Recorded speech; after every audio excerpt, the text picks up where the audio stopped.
Welcome to the Nest Show, the podcast that brings you insights into the crypto market, trading and investment experiences, and what we're looking forward to as we navigate the space together. Before we get started with the show, I want to thank our friends and sponsors over at Prime XBT, where many of our listeners have already signed up to trade by visiting the birbnest.com/PrimeXBT. Prime XBT is the most powerful trading platform offering immediate access to over 30 assets. Users may trade cryptocurrencies, Forex, commodities, stock indices, and much more, all from a single Bitcoin-settled account. Birb Network is an interoperable DeFi ecosystem offering token pre-sales, staking as a service, project incubation, and much more. Visit thebirbnest.com/Birb. OnReach is a DeFi 2.0 toolkit for a safer, simpler, and stable DeFi experience. Learn more at thebirbnest.com/OnReach. And now for the show. What the Nest Show is. This is a podcast brought to you by the Birb Nest community, an independent crypto and Forex-centered trading community built to sharpen each other in capturing opportunities in the markets while protecting capital along the way. What this is not: trading advice. We are not financial advisors, and you should not regard any information here or in the Nest Club as financial advice. You should always consult a licensed financial advisor before making any financial decisions. Hey guys, welcome to the Nest Show, and today I am joined by Lips42, my fellow team member in the Birb Nest. Hey Lips, how are you doing?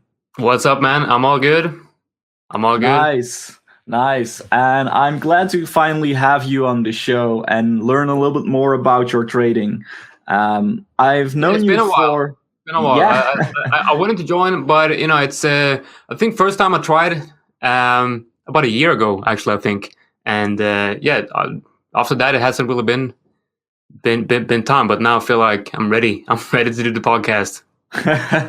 That's a good thing.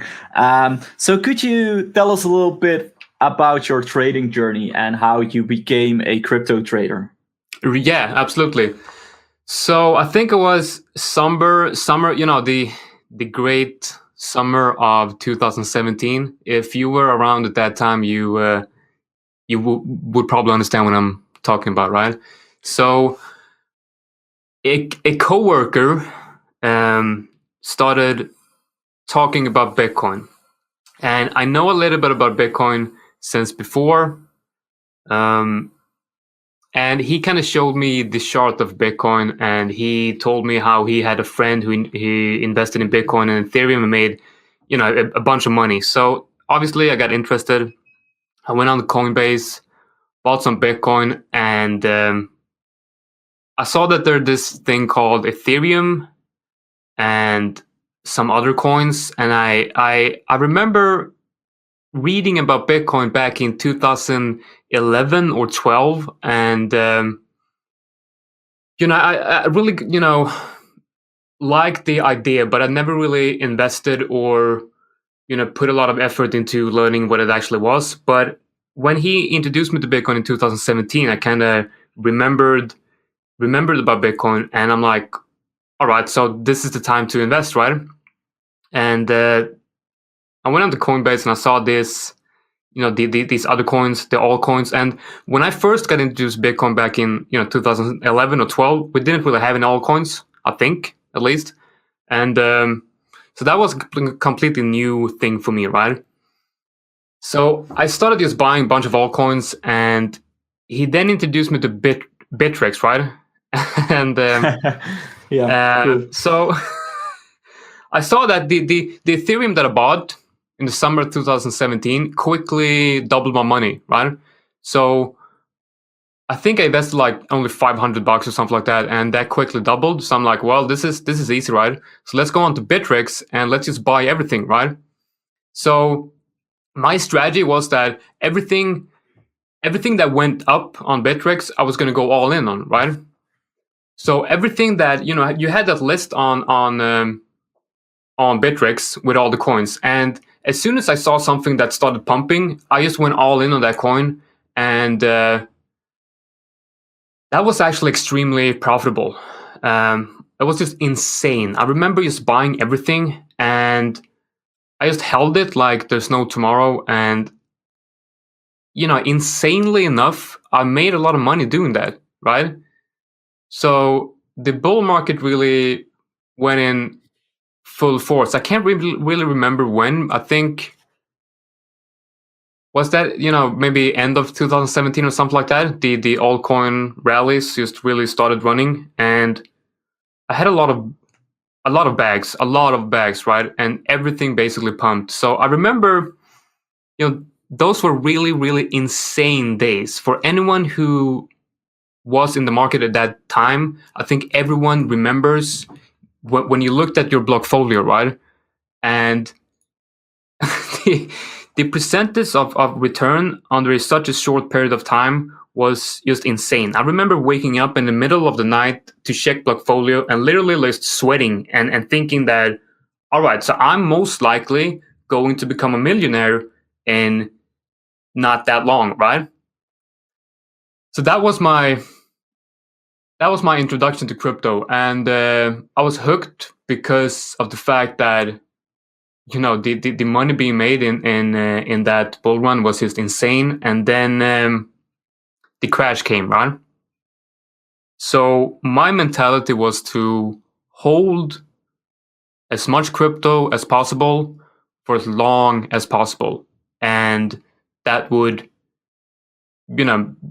give me financial freedom, because that was what everyone told me on crypto Twitter, right?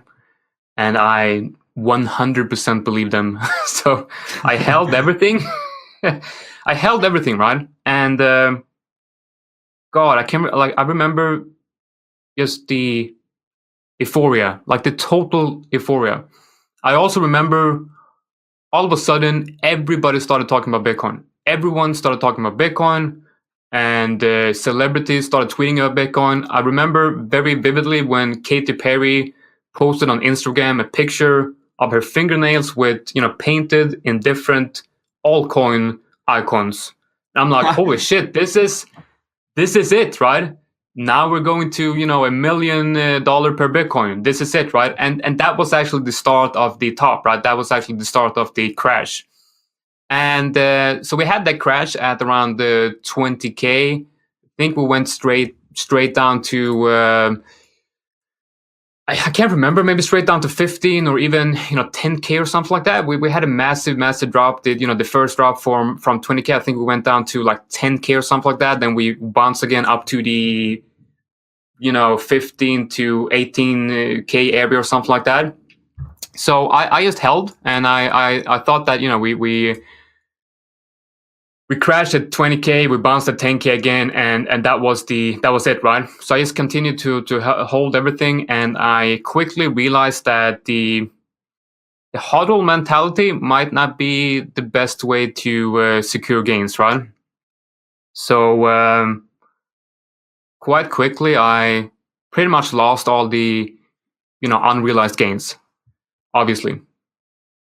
So that's when I started looking into TA, because I understood that this might happen once again, and next time it happens, I want to be ready. So I want to know what type of technical analysis do I need to learn to be able to predict the top and try to predict the bottom or something like that, right? Because I had I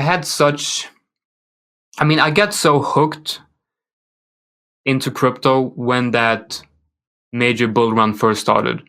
So I kind of there and then decided that this is what I want to be involved in for the rest of my life, pretty much, because I did read, the Bitcoin white paper. I really dive deep into the whole fundamentals of Bitcoin, and I fell in love, on a fundamental ideology basis, right? Because I really did believe that Bitcoin had the power to change the world, basically, and really transform the whole financial market, and kind of give back the power of owning your own money to the people, right?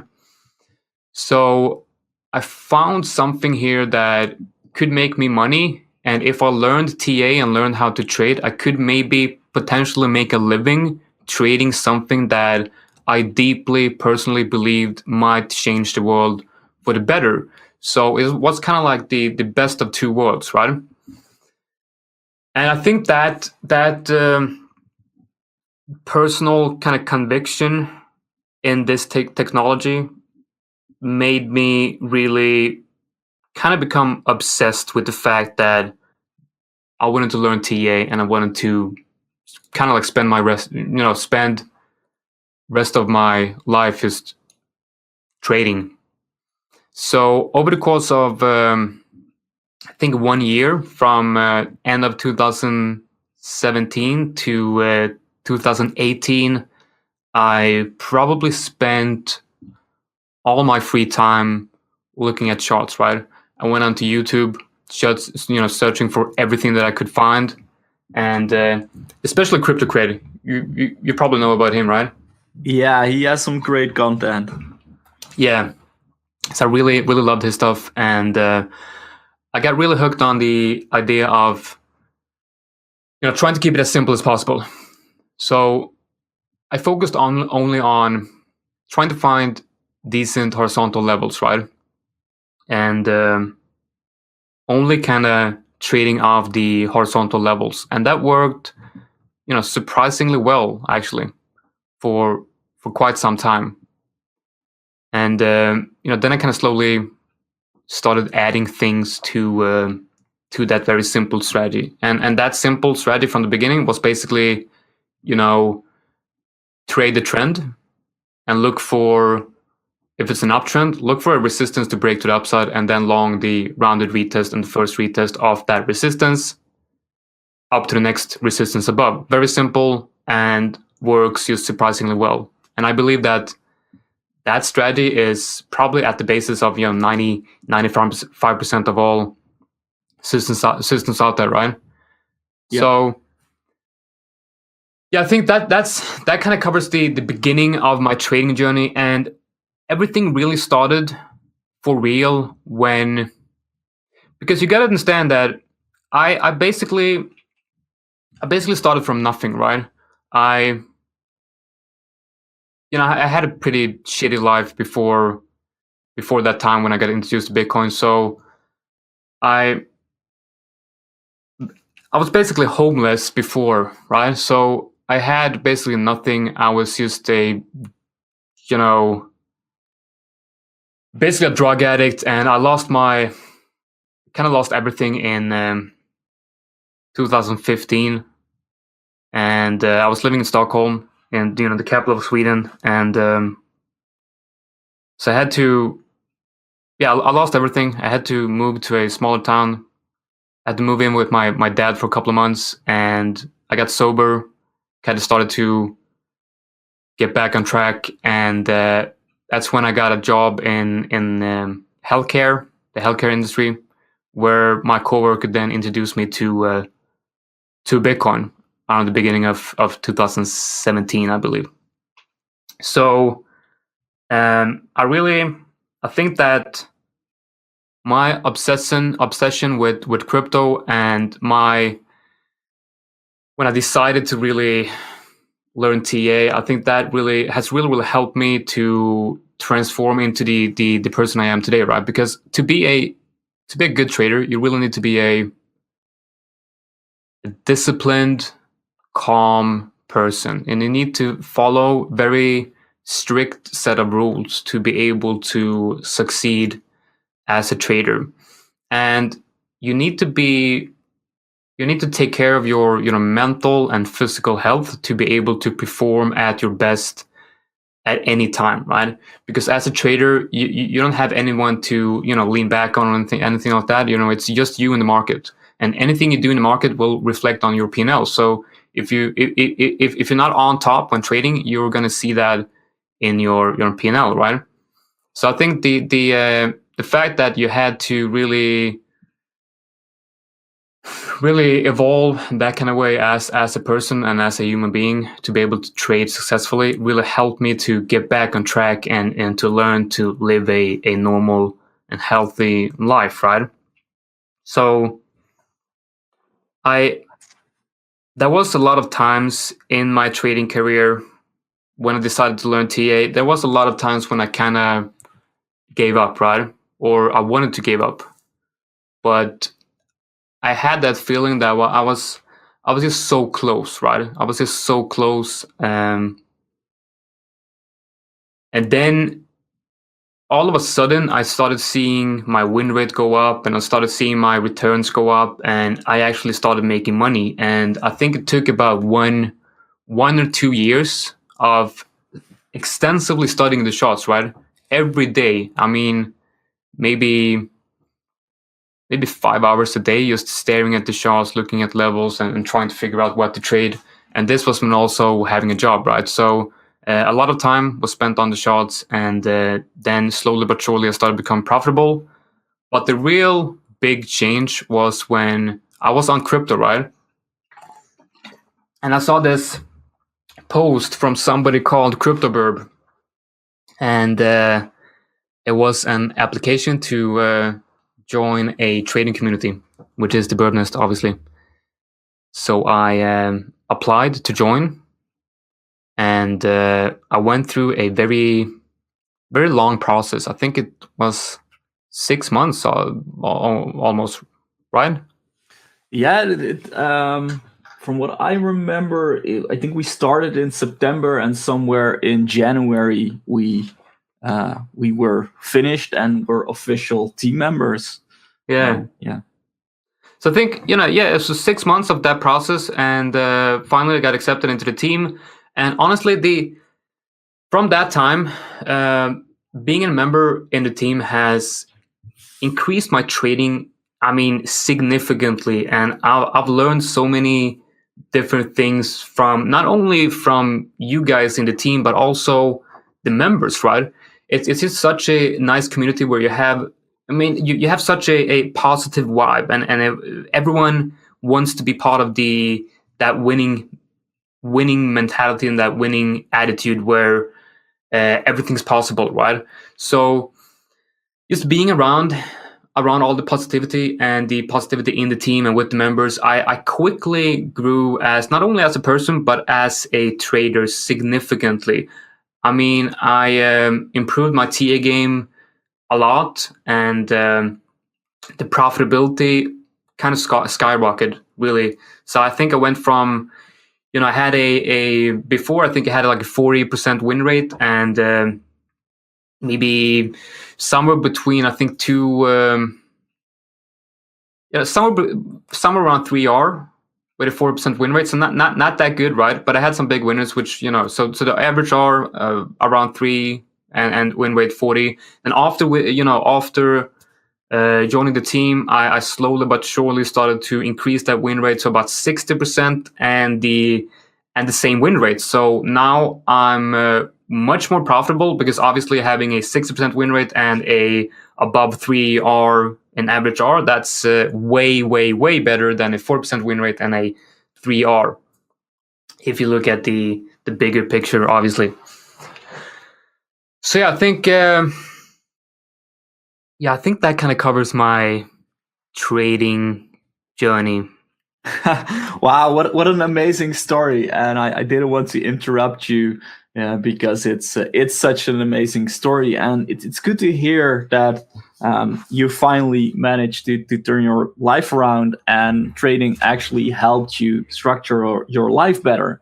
And these stories, I like these stories much better than people showing off their Lamborghinis, because you're changing yourself and the environment around you for the better, and you're growing together, and you're growing as a person. And that's, I think, where the real riches come from.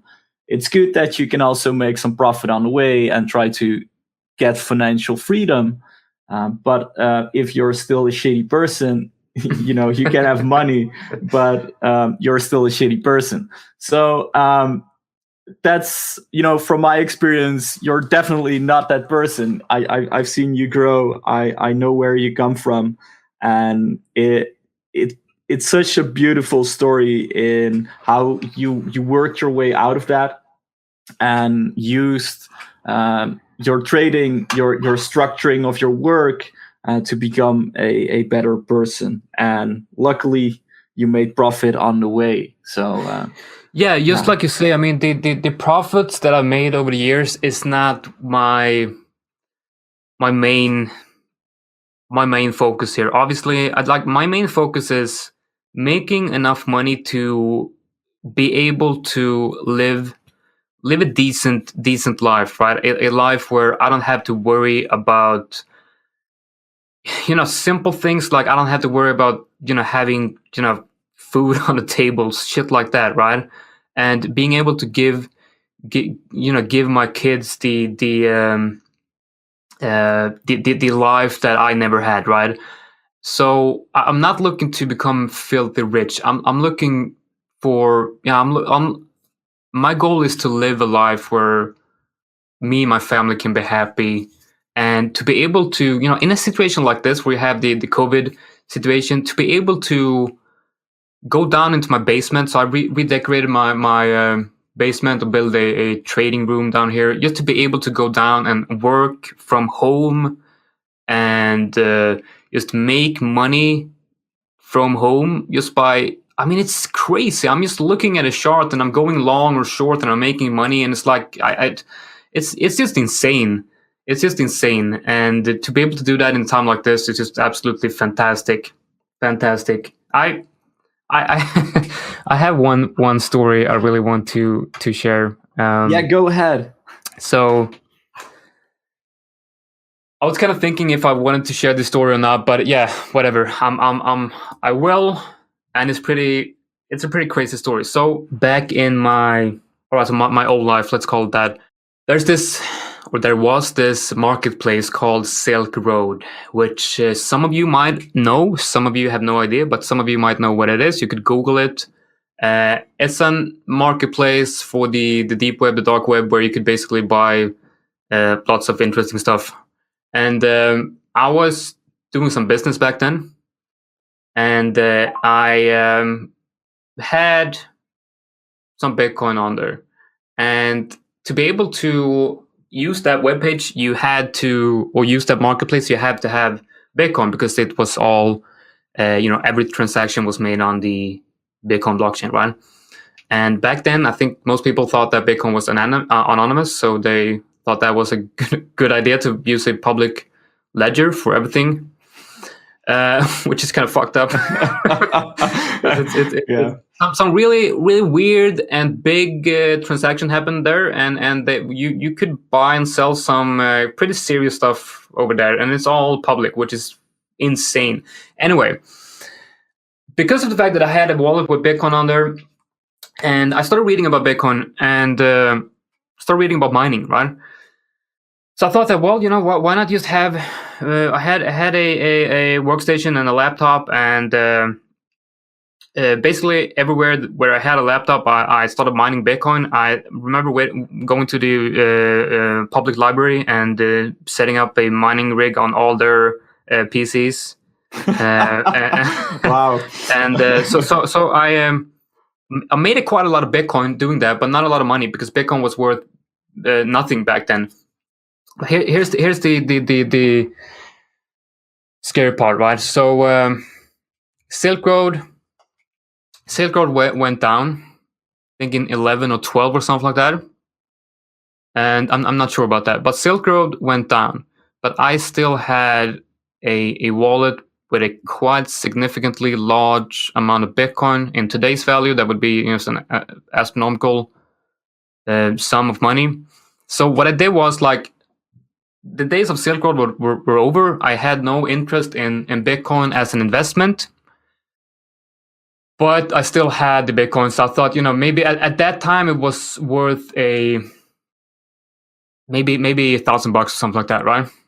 So I thought, it's worth keeping, but I don't know what to do with it, right? So I printed a paper wallet, right?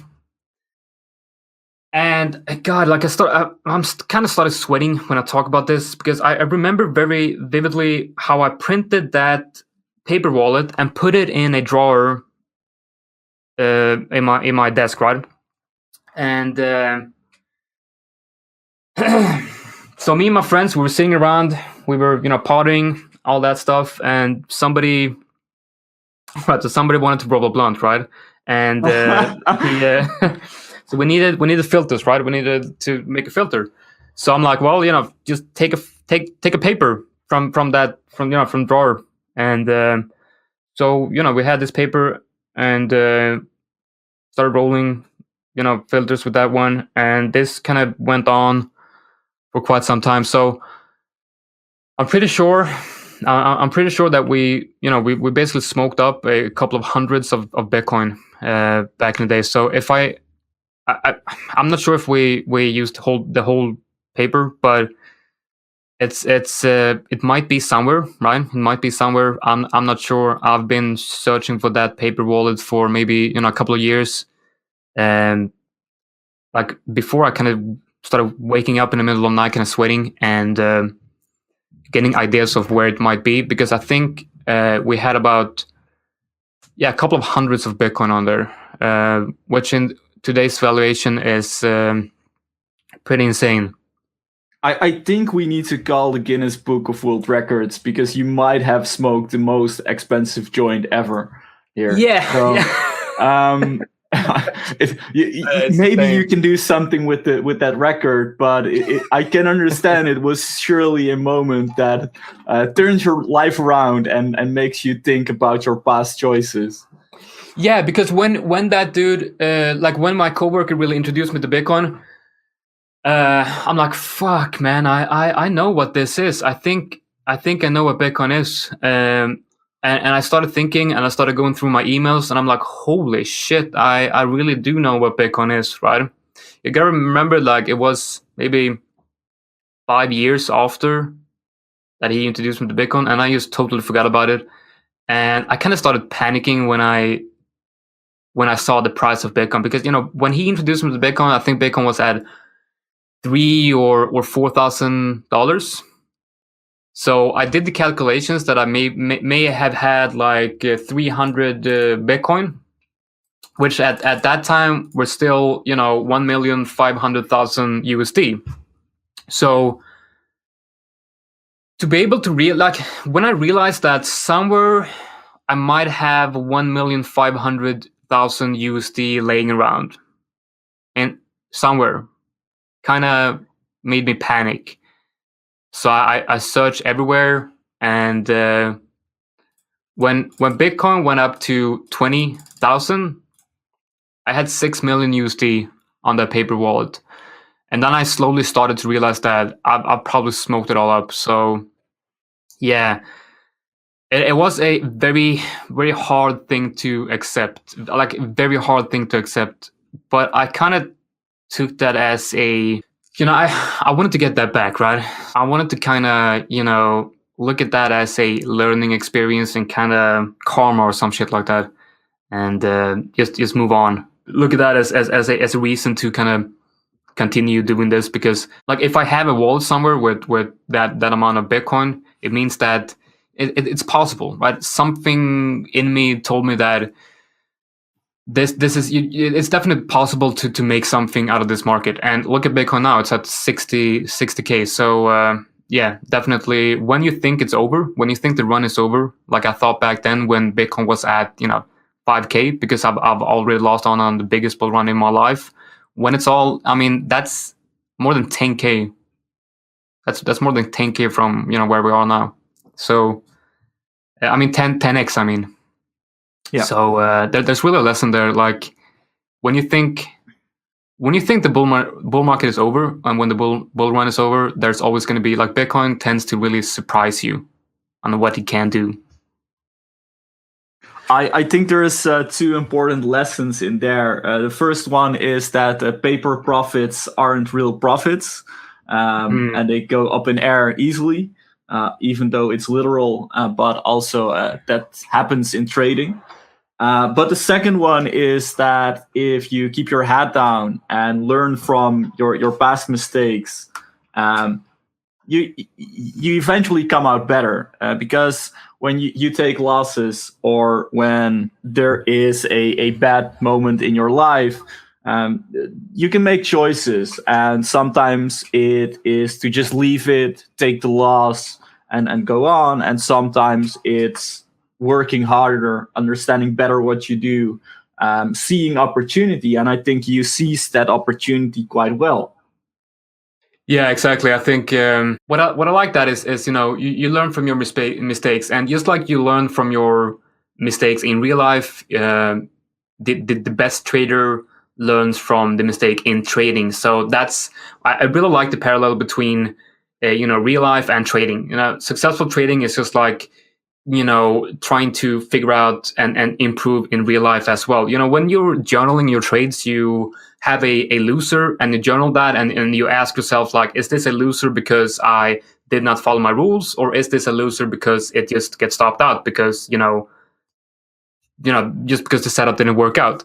So I think that's an extremely important thing to do. So you just learn from your mistakes in real life, and just like you would do in trading. And I think you can improve in so many aspects in your life. I would almost end the show here because that's a brilliant final message. But we have I got so much more to talk about, man. Yeah, I got so much more. Tell us a little bit more about how your trading evolved and how you came to the systems you use now. All right, yeah. So, like I said, I started with the horizontal support and resistances. That's basically it. So, I started with looking for major horizontal support and resistance levels, right? And the first part of my trading journey really started with the break and retest strategy, right? And I would look at the daily and the 4-hour time frames. I would look at the daily to find the levels. I would then look for, let's say, a long example, because I was mostly going long back then on altcoins, spot trading. So I find the daily levels, and when we have a break above that level, I'm looking for a 4-hour open and close above the level to confirm that level as broken.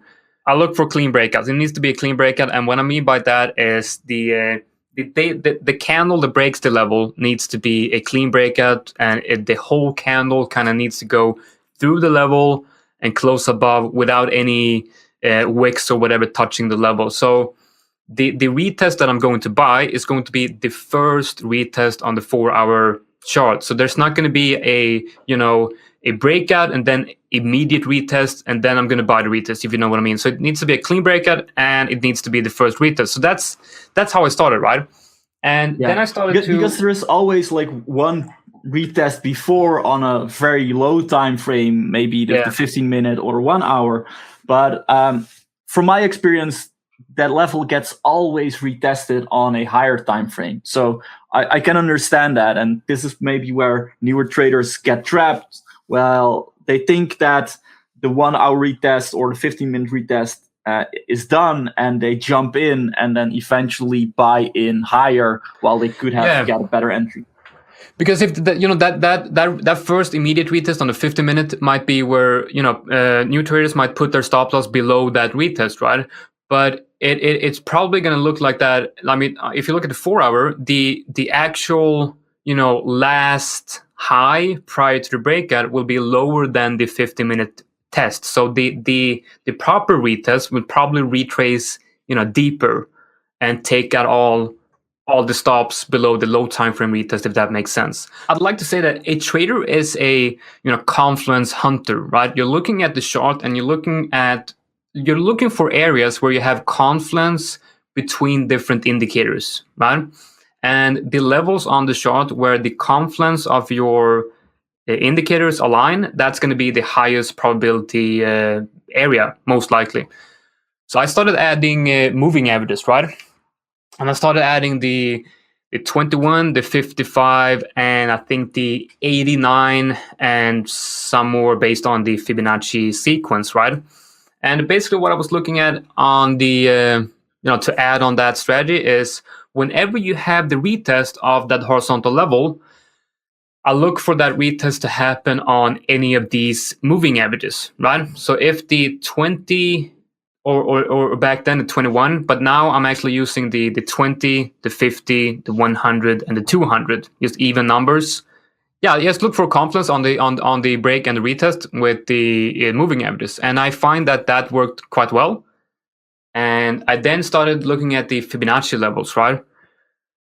So I added the Fibonacci tool, the Fibonacci retracement tool, into my toolbox, and I wanted to see, that extra layer of confluence with a Fibonacci level. So now we have the horizontal level as the base, and then I added the moving averages, and then the Fibonacci retracement tool.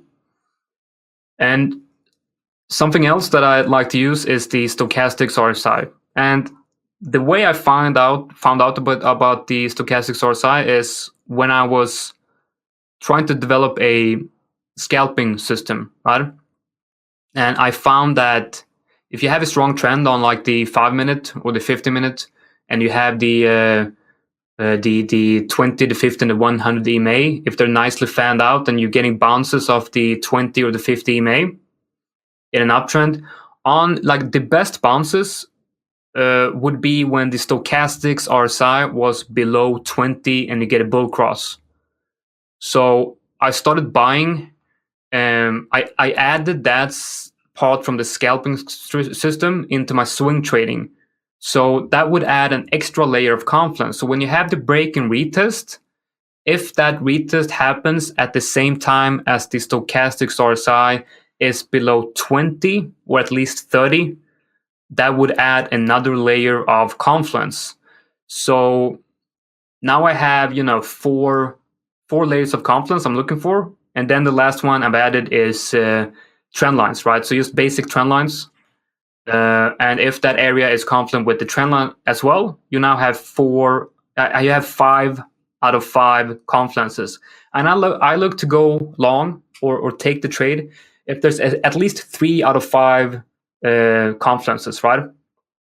So that's my rule. I never take a trade if not at least 3 out of 5 of my indicators is confluence, and if 5 out of 5 is confluent, I might actually increase risk if there's if the bounce is confirmed, right? So if there's 5 out of 5 confluences and I zoom into the lower time frames and I see a let's say that the trade is based on the daily and the 4-hour, but I see a very clear bullish break in market structure inside the buy zone on the 15-minute, I go in with sometimes maybe a little bit increased risk because you now have 5 out of 5 confluences and a confirmed bounce in the bottom on the 50-minute. So everything just aligns. And those, in my opinion, that's the setup that has the highest probability of working out. I think we have a quite similar system where we use moving averages, a stochastic RSI, and use trend trading principles and try to get in on that trend on these pullbacks. And yeah, but I think the difference between me and you, and because I've been watching your subs and that stuff, I think it looks like you want to get in before the breakout, right? So if there's like if price kind of bounces off the 20 EMA and 4-hour with stochastics at the result prior to the breakout, you might want to go in at that level as well. Yeah, I think that's a big difference in our systems. As long as there is some kind of a trend, even if it's below a level of interest where there is some resistance, especially in bull markets, I want to go in. I think in bear markets, I wouldn't do that. But in bull markets, at least the consolidation below some kind of resistance tends to break out. And when it breaks out, a lot of breakout traders come in, and often it already hits my first target, and I can de-risk some of that position. Yeah, and I've started trading like that more now because like I learned how to trade in the bear market. So the break and retest in the bear market is much safer. Because if you have like if you want to go long in a major downtrend, you want to have extra confirmation. But now when you're in such a bullish market in that crypto is right now, everything's just breaking out. And if you could get in prior to the breakout and then take some profits, like I said, at TP1, where most people would FOMO in, you could, exit.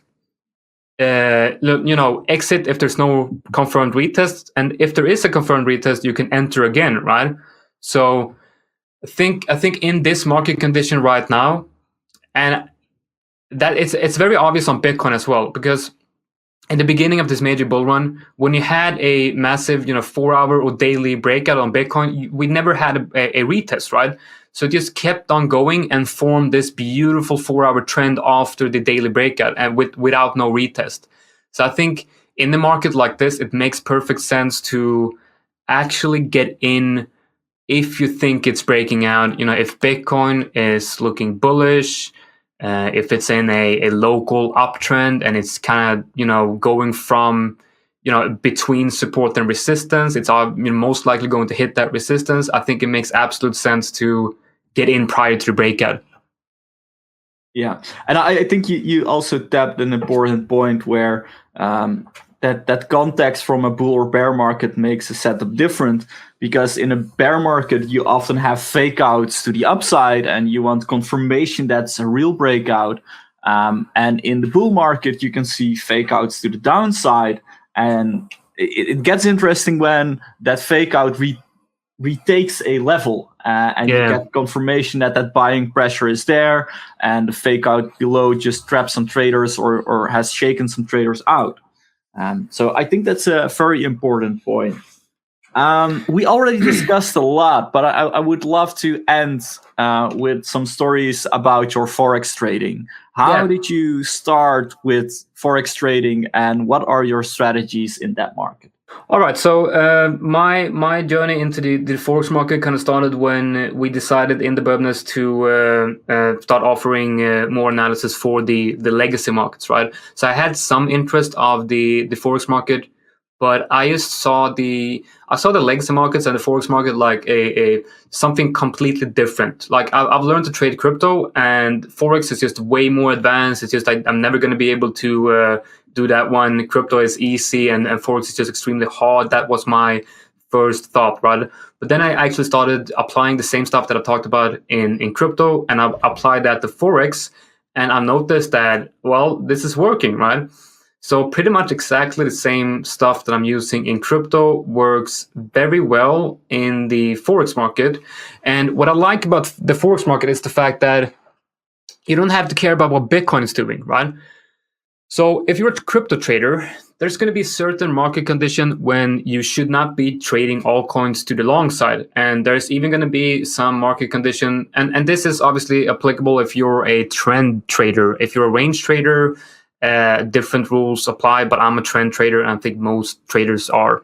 So if Bitcoin is ranging, there's going to be a lot of choppiness. It's going to be very hard for a trend trader to get in on a decent entry, because Bitcoin can really move quite, show some weird price action inside the ranges and have some very long wicks and just take out stops, and it's just weird, right? So when Bitcoin is trending, I like going long on Bitcoin, obviously, and when Bitcoin is ranging, I like trading altcoins. And there's going to be scenarios where I'm just not that into trading altcoins, and that's when I'll look to the Forex market. So when the crypto market kind of goes quiet, when there's just no real volatility, when altcoins are looking bearish and Bitcoin is ranging and there's just not much going on, which happens from time to time, just like these altcoin windows happens from time to time, I look to the Forex market, and I love the fact that if I'm going long on one pair, it's not like I don't have to, like when going long an altcoin, I have to look at Bitcoin, because if Bitcoin does anything, I'm gonna either that altcoin is gonna pump or I'm just gonna get stopped out.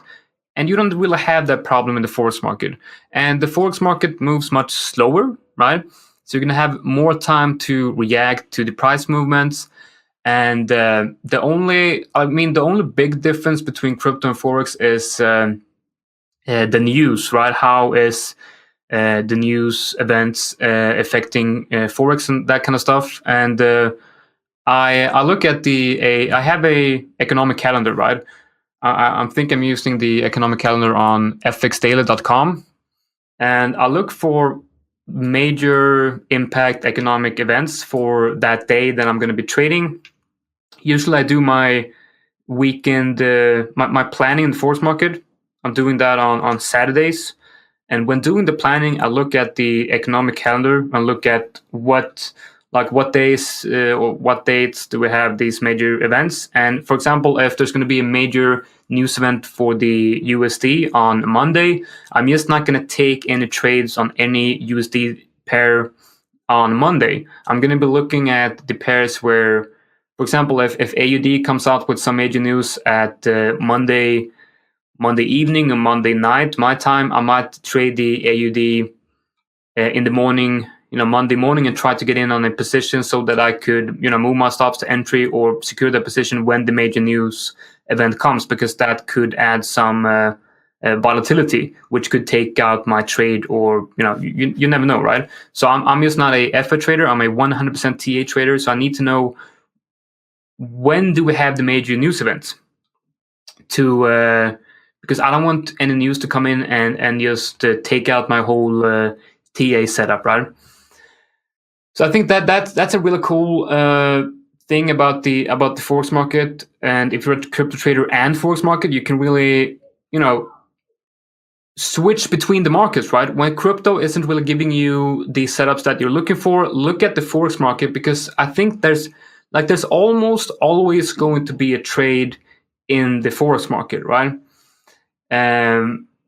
Obviously not all the time, but I have from my experience, I see that there is just, I think when crypto is boring, there's definitely always some type of setup in the Forex market. And honestly, I use the same TA in crypto and in Forex, but in Forex, when looking at the when I kind of go one time frame higher.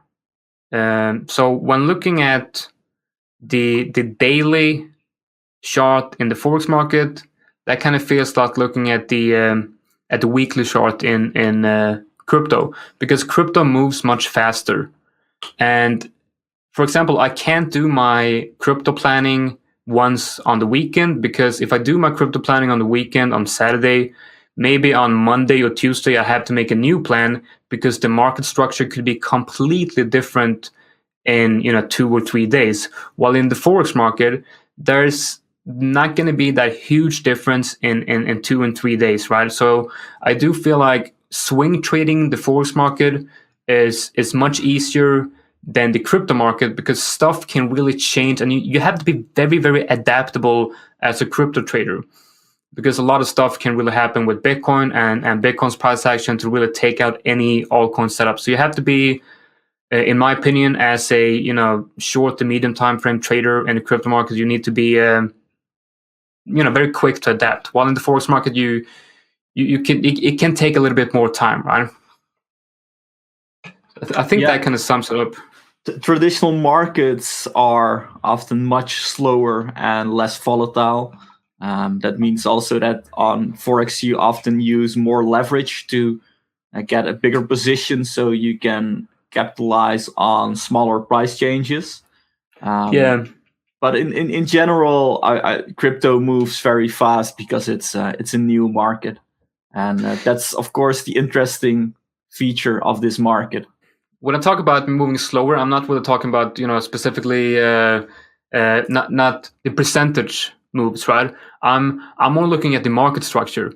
So how quickly could a 4-hour trend develop in the crypto market as compared to the Forex market? Usually, you will see that the time span of a trend can be a bit tighter in the crypto market, but in the Forex market, a nice 4-hour trend could span over the course of a week, while in the crypto market it might be a nice on Bitcoin, for example, you have a nice 4-hour trend for maybe a week or something like that, or a couple of days, while in the Forex market you could have multiple weeks with that type of market structure. So I only really care, in trading, as all traders should, you only really care about the risk to reward ratio, not really the percentage gain. So like you said, in the Forex market, you have quite high leverage. You could have up to 100x leverage. So your whole account is margin up to 100x, right? which obviously which means you can enter very big and large positions, so that a 0.5% move will make you money. And usually the trades I'm looking at in the Forex market is somewhere between 3 and 6R. So it's kind of like the risk to reward on my trades in the Forex market and the crypto market is quite similar, honestly. So I'd say right now the returns are similar, but the cool thing about crypto is, when Bitcoin is this bullish, you can hold a quite significant amount of Bitcoin while also, trading to increase that Bitcoin holding, which kind of, increases your profits that way. And it's not like you're going to be, holding USD and trading to make more USD or something like that. That's a bit different in crypto. Yeah, and it's always important to size your position correctly. And if you know how to do that, you can put on as much leverage as you like, because you understand that it's always relative to a account size. Yeah, so a lot of people ask me about, how I could make money on a 1% move in the Forex market. And, the answer is leverage. And then they say like, well, isn't 100x or 50x leverage dangerous? And it is, of course. If you go all in and risk everything on one trade, you're going to be losing everything most likely very, very shortly. But I mean, the way I use leverage is I use it as a risk management tool, right? So if you want to enter a position spot with 100k, right? You want to buy a spot position with 100k USD, but you don't want to have 100k USD on your trading account. So you can transfer over, 10k USD to your trading account and use 10x leverage. That would be the same trading position. And as long as you, as long as your stop loss is, in such a position where you're not going to lose more than your desired risk, you're okay with using as much leverage as you want, obviously. So in my opinion, leverage for me is not used to make more money. It's used to risk less money, if that makes sense. It does make sense. Yeah. Absolutely. Thank you for your great story and amazing trade tips you dropped during this Nest show. We always ask our guests to give us some final thoughts or some final tips on trading. What would your final thoughts be? Oh, there's so much I want to say. When you look at, all right, so technicals, TA. If you want to learn TA, keep it simple.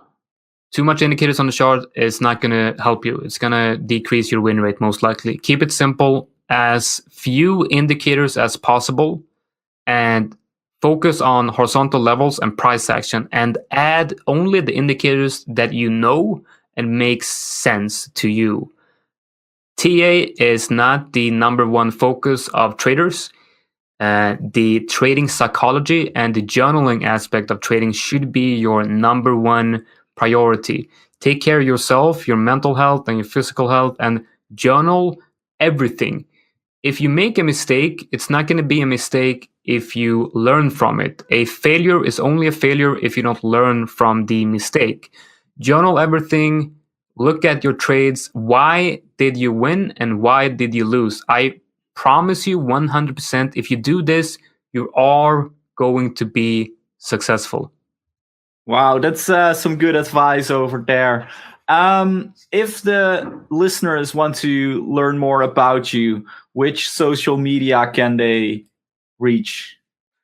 You go to thebirbnest.com and join the free trial. That's always a good thing. Join the free trial. But I know you also have a great Twitter account and maybe even your YouTube. So I'm on Twitter at libs42. So it's LIB said 42, and I have a YouTube channel too with the same name. But honestly, I'm not that active on YouTube because I want to provide as much content as possible for the Nest team, for the members of the Nest Club. So the YouTube's not that active. It's most of my video content is produced inside the Nest Club. Okay, thank you for being on the show and sharing your great story. Thank you for your honesty, and I see you in the Birb Nest. Yeah, thank you, man. Take care. Have a good day. Radix is the first Layer 1 protocol built specifically to serve DeFi. More information at thebirbnest.com/radix. Globe is a crypto derivatives exchange offering up to 100 times leverage on crypto and DeFi perpetual contracts with Bitcoin collateral. Sign up today at thebirbnest.com/globe. Howdo is the social blockchain powering the decentralized social apps of the future. For more information, visit thebirbnest.com/howdo. I'd like to thank our listeners for joining this episode of The Nest Show. If you've appreciated the depth and breadth of what you've heard with us today, subscribe to our podcast and find our landing page at thebirbnest.com. We have a vibrant Discord community which acts as our central hub of operations, and we welcome you to join us at thebirbnest.com/discord. We also offer an extensive free bulletin on emerging crypto market trends, exclusive undervalued gem reports, and in-depth expert technical and fundamental analysis at thebirbnest.com/bulletin. We always appreciate engagement from our community, which of course means liking the video and subscribing to our page, where we insist on bringing you the highest quality content available. Also, we're happy to incorporate tips and topics from our listeners and encourage you to email us at thenestshow@thebirbnest.com. This podcast is brought to you by the Birb Nest. Thank you, and trade on.